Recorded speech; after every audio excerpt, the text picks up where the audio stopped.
Salam aleyküm, hoş gördük kardeş. Bu günlerim 14 fevral ayıydı.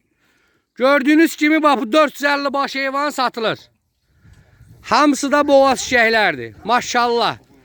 Bakın kardeş heyvanlara bir tane. Bak heyvanlar kardeş, bak bu heyvanlar. Bakın. Like eləyib abunə olmağı, zəhmət olması unutmayın. Kim yaxşı balalı heyvan, boğaz heyvan istəyirsə kardeş, heyvan buradadır. Yani 5'i balalıdır, həlindən belə doğacaq inşallah. Gəlim əmin qurban, haradadır? Oyun çoxdur, bilmirəm haranı çəkim. Hə, şey. Aşağıda baxın bunlara. Maşallah. Hala bu boz şey var. Maşallah. Görürsünüz kardeş heyvanları. Allah özü hər kim alsa ona xeyir versin. Kimə nə qədər lazımsa, zəhmət olmasa, zəng eləsin, gəlsin alsın. Kom qiyməti 370 manat. İstəyirsə seçimi alsanız qiymət danışacaq. Bu da şişəkdir, eləmi qardaş oğlu? Ha qardaş oğlu, gəl görüm o şişəkdir, onu dışır aç görüm.